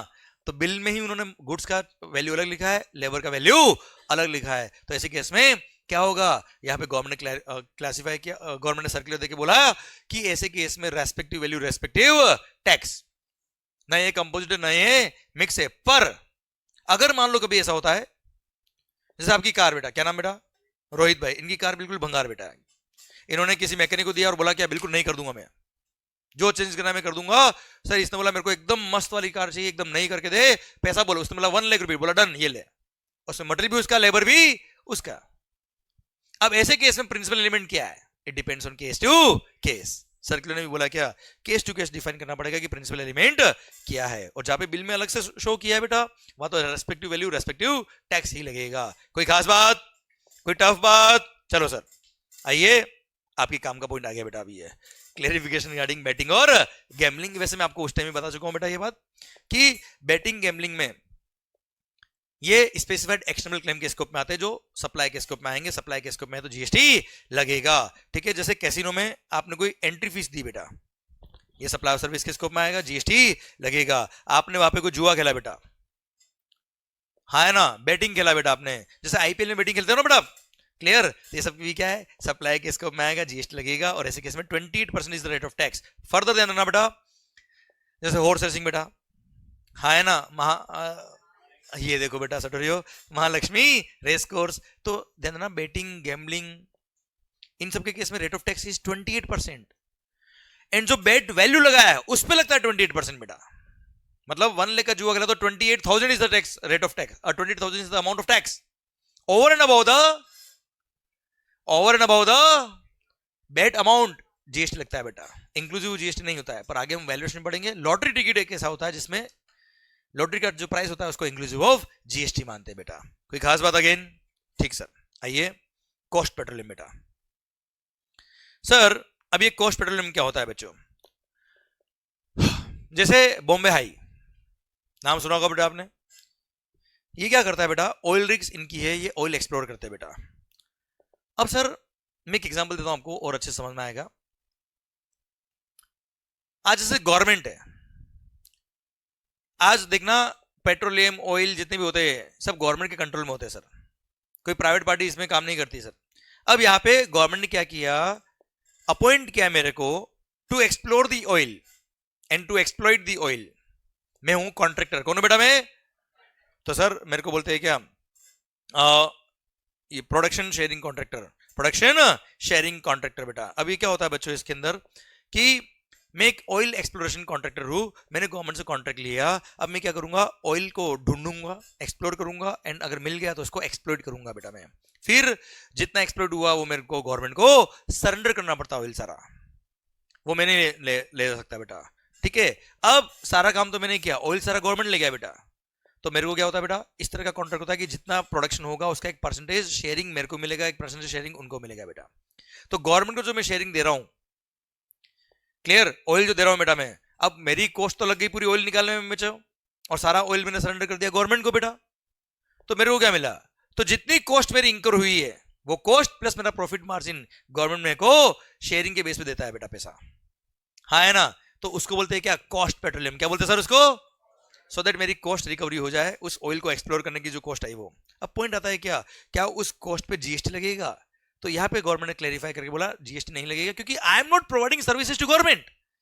मैं एक इंडिपेंडेंट कॉन्ट्रैक्टर हूं, मेरे को कोई गवर्नमेंट से कॉन्ट्रैक्ट नहीं मिला कि यहाँ से ऑयल निकाल के ले और ऑयल निकाल के दे और इसके लिए इतना चार्ज ले लेना। सर मैं एक इंडिपेंडेंट कॉन्ट्रैक्टर हूं, मैं एक बिजनेसमैन हूं, मैं कोई सर्विसेज गवर्नमेंट को प्रोवाइड नहीं कर रहा हूं, मैं इंडिपेंडेंटली ऑयल एक्सप्लोर कर रहा हूं after taking rights from the government. Government से राइट्स लेने के बाद मैं खुद ऑयल एक्सप्लोर कर रहा हूं। सो मेरे को जो फीस मिल रही है, मेरे को जो चार्जेस मिल रहे हैं, वो मेरी cost recovery plus profit recovery मिल रही है, मेरे को कोई फीस नहीं मिल रही है, हाँ है ना भाई। अगर फीस मिल रहा होता तो वो होता क्या, सप्लाई ऑफ सर्विस। वो एक्सप्लोरेशन की फीस नहीं मिल रही है, वो तो मेरा शेयरिंग के कॉन्ट्रैक्ट के हिसाब से मेरे को अपना कॉस्ट रिकवरी मिल रहा है, इसलिए इट इज नीदर, ये कोई सप्लाई के स्कोप में नहीं आएगा, इस पे कोई जीएसटी नहीं लगेगा। I am not providing any service to government, इसलिए इस पे कोई जीएसटी नहीं लगता। अरे क्लियर, पक्का, ओके, यहां तक मामला समझ में आपको? ओके, एक बात और लास्ट। अब मान लो गवर्नमेंट से कॉन्ट्रैक्ट मेरे को मिल गया सब ऑयल निकालने का। अब ऑयल निकालने का काम मेरा नहीं, मैं तो कोचिंग पढ़ता हूँ सर, टाइम ही नहीं सर इतना। तो मैंने किसी कॉन्ट्रैक्टर को अपॉइंट किया, मैंने कहा ऑयल निकालिए, इसके लिए जो चार्ज होगा आपका मुझे बताइए। इसने मेरे से बिल लिखा मेरे को फीस का इसका। अब मुझे बताओ ये क्या कर रहा है, he is providing services to mister Mangal, तो इसने जो चार्जेस लिए उस पर जीएसटी लगेगा। सेम वे मान लो मैं इंडिविजुअल नहीं होता, मैं एक जॉइंट वेंचर होता, क्या होता बेटा, मैं जैसे हम 10 लोगों ने मिलकर कॉन्ट्रैक्ट ले लिया गवर्नमेंट से, ठीक है, कॉन्ट्रैक्ट तो हमको मिल गया, अब ऑयल निकालेगा कौन, इन तीनों ने बोला हम ऑयल निकालेंगे सब, पूरा एक्सप्लोर हम कर लेंगे, पर इसके लिए हम हमारा चार्जेस जॉइंट वेंचर से लेंगे सर। तो जॉइंट वेंचर को अगर ये सर्विसेज सप्लाई करे तो हमने पढ़ा हुआ है क्या, मेंबर ने अगर जॉइंट वेंचर को सर्विस दी तो that is supply of service, और उस पर जीएसटी लगेगा। कोई खास बात, अगेन पक्का, डन। अच्छा, जॉइंट वेंचर जो चार्ज करा किससे, गवर्नमेंट से, that is not a supply of service बेटा, वो तो उनको कॉस्ट पेट्रोलियम मिल रहा है, which is not a supply of service और not a supply of goods, ठीक है सर। पर इंडिविजुअल मेंबर जो सप्लाई करे सर्विसेज किसको, जॉइंट वेंचर को, वो सप्लाई ऑफ सर्विस के स्कोप में आएगा, ठीक है सर। आइए, priority sector lending certificates RBI issue करता है बेटा, ये क्लियर। अब सर क्या हुआ, प्रायोरिटी सेक्टर लेंडिंग सर्टिफिकेट्स जो होते हैं, these are issued by RBI and these are freely tradeable securities.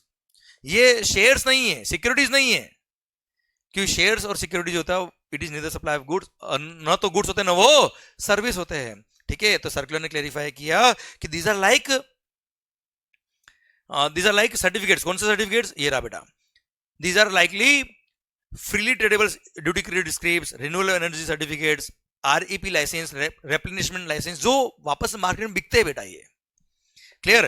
Priority sector lending certificates banking sector में सेल होता है, हाँ है ना, तो ये गुड्स के स्कोप में आएगा। और प्री जीएसटी भी इसको गुड्स मानते थे और उस पर अकॉर्डिंगली टैक्सेस लगते थे, तो इसलिए जीएसटी में भी ये गुड्स के स्कोप में आएगा और उस पर जीएसटी लगेगा। वो एक अलग बात है, रेट ऑफ जीएसटी इस पर 0% नील रेट एक अलग बात है सर, पर ये गुड्स के स्कोप में आएगा बेटा, ठीक है मालिक। फर्दर इस पर जो टैक्स लगता है वो क्या लगता है बेटा, हमेशा आईजीएसटी लगेगा। क्या लगेगा सर इस पे, आईजीएसटी। आरबीआई का ई कोबर पोर्टल दे रखा है, जिसपे इसका जो बैंक्स वगैरह होते हैं, फाइनेंशियल इंस्टीट्यूशन होते हैं, इसको ट्रेडिंग करते हैं इसके थ्रू, इसका प्रायोरिटी सेक्टर लैंडिंग सर्टिफिकेट का ये ट्रेडिंग करते हैं और उस पे आईजीएसटी लगेगा सर, ठीक है मालिक, ठीक। ये सिक्योरिटीज नहीं है, ये गुड्स की तरह मानी जाएगी। देन आइए, अगर होल्डिंग कंपनी ने, किसने सर, होल्डिंग कंपनी ने सब्सिडरी कंपनी में शेयर होल्ड करे हुए सर, क्या केवल शेयर होल्ड करना इज सप्लाई ऑफ सर्विस, आवाज नहीं आ रही हुई, नहीं। तो अगेन सर्कुलर आया कि if holding company is holding shares in the subsidiary company, केवल इतना काफी नहीं है to be a part of service, इसलिए सर्विस नहीं होगा। हाँ, अगर होल्डिंग कंपनी ने कोई सर्विसेज दी होती, किसको, सब्सिडरी कंपनी को, भले वो मैनेजमेंट सर्विसेज हो गई या कोई भी सर्विसेज हो गई, तो ऐसे केस में सप्लाई ऑफ सर्विस के स्कोप में आता। Otherwise mere holding of shares in the subsidiary company is neither supply of goods nor supply of service, क्योंकि securities are neither goods nor services. Last, क्या मूवी देखने गए, अरे movie देखने कभी तो गए होंगे सर, हाँ जी हाँ जी हाँ जी, किसी के साथ गए वो छोड़ो बेटा, पॉइंट ये, पॉपकॉर्न खाए होंगे बेटा आपने, नहीं खाया बेटा, कोई बात नहीं सर। तो वहां पे पिज्जा खरीदा होगा आपने सर, नहीं खरीदा, तो लोगों को देखा तो जरूर होगा बेटा आपने, तो सर ऐसे केस में सिनेमा हॉल थिएटर के अंदर जो काउंटर होता है बेटा, वहां पे पॉपकॉर्न हो गया, नाचोस हो गए, समोसा हो गया, पिज्जा हो गया, इस तरीके से वो सेल करते हैं, हाँ है ना भाई। तो वो रेस्टोरेंट के स्कोप में आएगा कि नहीं आएगा, दिस इज द क्वेश्चन। तो सर मैंने आपको ऑलरेडी बता दिया था कि पानीपुरी की लोरी पे भी अगर कोई पानीपुरी खा रहा है तो that is also restaurant service. जरूरी नहीं कि कोई प्रॉपर प्रीमाइसेस हो जहाँ पे रेस्टोरेंट को में बैठ के खाना खाने की व्यवस्था हो बेटा, जरूरी नहीं है, दैट्स वाई वो रेस्टोरेंट के स्कोप में आएगा। अच्छा हाँ, अगर मान लो मूवी थिएटर का टिकट जो था आपका वो इंक्लूसिव ऑफ पॉपकॉर्न था बेटा, हाँ है ना सर, तो ऐसे केस में होता ना कई बार सर, तो ऐसे केस में वो क्या होगा, कंपोजिट सप्लाई होगा, और कंपोजिट सप्लाई है तो प्रिंसिपल एलिमेंट क्या है, पॉपकॉर्न, तो एग्जीबिशन ऑफ मूवी, तो उसमें क्लासिफाई करेंगे accordingly as per principal supply, composite supply के हिसाब से बच्चों, हाँ है ना भाई, क्लियर। इसी के साथ भारत माता की जय, और ये चैप्टर, ये टॉपिक भी खत्म होता है। अब देखो आपके लिए क्या लिखा है sir, CA means challenge it, achieve it, loop it, मतलब हर टॉपिक आप पढ़ रहे हो, हर सब्जेक्ट जब आप पढ़ते हो उसको एज अ चैलेंज लीजिए, उसको अचीव करिए और वापस लूप इट मतलब नेक्स्ट पॉइंट पे आइए बेटा, clear. And definitely will be a chartered accountant और कंपनी सेक्रेटरी और cost accountant, whatever you are preparing for, clear. इसी के साथ भारत माता की जय, और ये टॉपिक, ये चैप्टर भी खत्म होता है। अब चलिए सरकार एक छोटा सा ब्रेक ले ले क्या बेटा, ये अगला चैप्टर शुरू करे बेटा, एक ब्रेक ले ले, ठीक है सर, ठीक है, मिलते हैं ब्रेक के बाद, डन।